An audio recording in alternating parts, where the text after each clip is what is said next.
On sait pas trop pourquoi Jeff Bezos arrête maintenant et à ce moment-là, et ce qu'il veut faire après. Ce qui est certain par contre, en tout cas ce qu'il a déclaré, c'est qu'il souhaitait s'amuser, il souhaitait profiter de ce qui lui reste à vivre, et en particulier il souhaitait s'investir beaucoup plus dans le Washington Post qu'il a racheté il y a quelques années, dans le développement de cette activité, mais également dans son entreprise spatiale, et il part dans l'espace dans quelques jours, et donc participer beaucoup plus au développement de cette entreprise. Peut-être qu'au-delà de ça, il a d'autres projets, mais pour l'instant, on n'a pas tellement d'informations sur cette thématique. Il part aussi à un moment où on entre un peu dans une nouvelle phase dans l'histoire d'Amazon, donc il a peut-être envie de laisser la main, il a peut-être envie que le management de l'entreprise se renouvelle et s'adapte au temps et au monde d'après. C'est effectivement les nouveaux principes de management sont des vœux qui avaient été ou des suggestions qui avaient été faites par Jeff Bezos dans sa lettre de départ, en expliquant qu'il était nécessaire que le management de cette entreprise évolue, puisque le monde changeait. Et ces deux principes, alors il y a de grands principes dans le management. Avec le premier de ces principes, c'est le client et la satisfaction du client, qui est le point fort de la stratégie d'Amazon depuis l'origine et la clé du succès de cette entreprise depuis sa création. Mais au-delà de ça, il y a des principes aussi divers et variés que la non-utilisation de PPT pendant des réunions, enfin des choses très importantes et très stratégiques, jusqu'à des choses très pratico-pratiques dans ces 14 principes. Et donc deux principes ont été rajoutés très récemment. Le premier, c'est devenir le meilleur employeur du monde.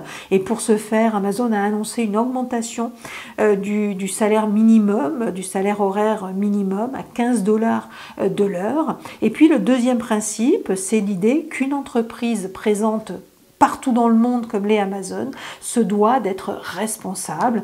Alors on ne sait pas ce que ça veut dire responsable, on se souvient qu'Amazon use et abuse des paradis fiscaux et fait de l'évasion fiscale, que son ancien PDG, Jeff Bezos, n'était pas toujours très motivé pour payer des impôts et pour qu'on taxe plus les riches ou les ultra riches. Donc il reste à voir ce que veut dire cette question de la responsabilité.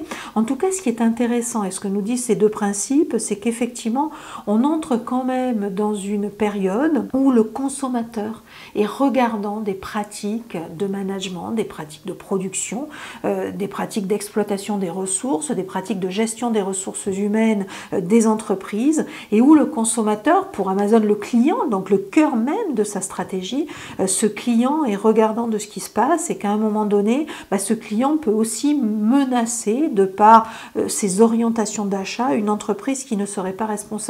Donc on peut s'amuser de ces deux principes très pompeux, très fumeux d'Amazon, surtout quand on connaît la réalité de cette entreprise, devenir le meilleur employeur du monde et devenir une entreprise responsable. Ce qui est certain, c'est que dans l'histoire récente de toutes les entreprises, on peut difficilement faire du greenwashing, si on peut parler de greenwashing, même si là il n'est pas question de sujets environnementaux, très longtemps.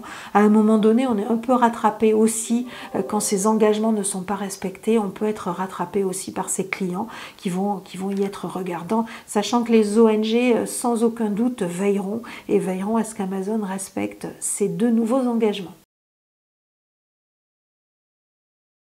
Alors, cet accord ne remettra en rien en question la puissance des entreprises. Si on regarde les précédents historiques, lorsqu'on a augmenté la taxation des entreprises dans les années après-guerre, après la Seconde Guerre mondiale, en fait, on a augmenté les taxations des entreprises pour accroître la redistribution, et c'est cette redistribution qui a permis l'émergence d'une consommation de masse, l'émergence d'une classe moyenne, en fait, qui a assis cette consommation de masse. Donc aujourd'hui, cette question de taxation et au-delà de la taxation, de responsabilisation sociétale et sociale des entreprises, c'est une question qui est clé, à la fois pour lutter contre le changement climatique qui est le défi des années qui viennent, mais également pour lutter contre les tensions sociales, les inégalités qui se sont fortement accrues. Et donc, c'est ça où ça passe pas en fait, où le système ne survit pas. Donc très clairement, taxer aujourd'hui ces entreprises, qu'elles le veuillent ou non, c'est leur garantir leur survie à moyen terme et garantir la survie du système à moyen terme. Donc ça ne va pas affecter leur puissance, bien au contraire, ça va plutôt les renforcer.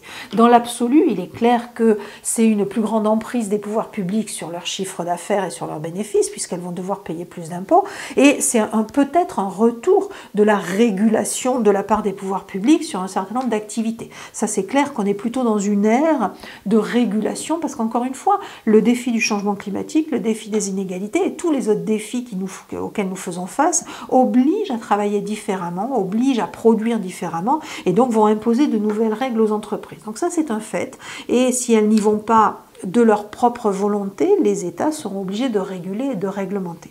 Mais, encore une fois, ça leur assure une survie à moyen terme, une survie du système à moyen terme, donc c'est plutôt là pour assurer qu'elles vont perdurer. Encore une fois. Après, il y a deux sujets qu'il faut bien distinguer. Il y a la taxation des multinationales, dont les GAFAM, et la participation à l'effort collectif de reconstruction, de reprise économique après l'ère du Covid, avec le constat que certains ont fortement profité de la crise, et donc ils doivent peut-être participer, aider l'effort collectif pour aider ceux qui ont le plus subi la crise, et en particulier un certain nombre de services publics, et soutenir un certain nombre de services publics. Il y a un deuxième sujet, c'est le sujet des GAFAM. Le sujet des GAFAM, c'est un sujet qui ne concerne pas juste les multinationales que sont ces entreprises, mais qui concerne aussi l'activité de ces entreprises. On est face à des entreprises qui sont aujourd'hui toutes puissantes parce que le produit ou le service qu'elles commercialisent est un service qui est indispensable à nos vies. On ne peut plus se passer de ces services, on ne peut plus se passer de nos téléphones, de nos smartphones qui nous connectent à Internet, qui nous permettent de commander à manger, de commander des taxis. On ne peut plus se passer de cette hyperconnexion que nous permettent ces entreprises-là, qui vont même jusqu'à créer de la monnaie. On ne peut plus régalienne des États aujourd'hui. Donc aujourd'hui, elles prennent des fonctions, ces entreprises, qui très clairement sont des fonctions quasiment de puissance publique. Et c'est en ça aussi qu'elles deviennent des menaces, ou en tout cas qu'il faut les réguler pour s'assurer qu'elles ne prennent pas le pouvoir. Elles maîtrisent nos données, elles connaissent mieux notre vie aujourd'hui que n'importe quel service de renseignement au monde. Donc on s'aperçoit qu'on est dans une situation très particulière dans le cas de ces entreprises qui ne concerne pas juste l'argent qu'elles font, mais qui concerne aussi leur activité et le pouvoir que leur confère cette activité.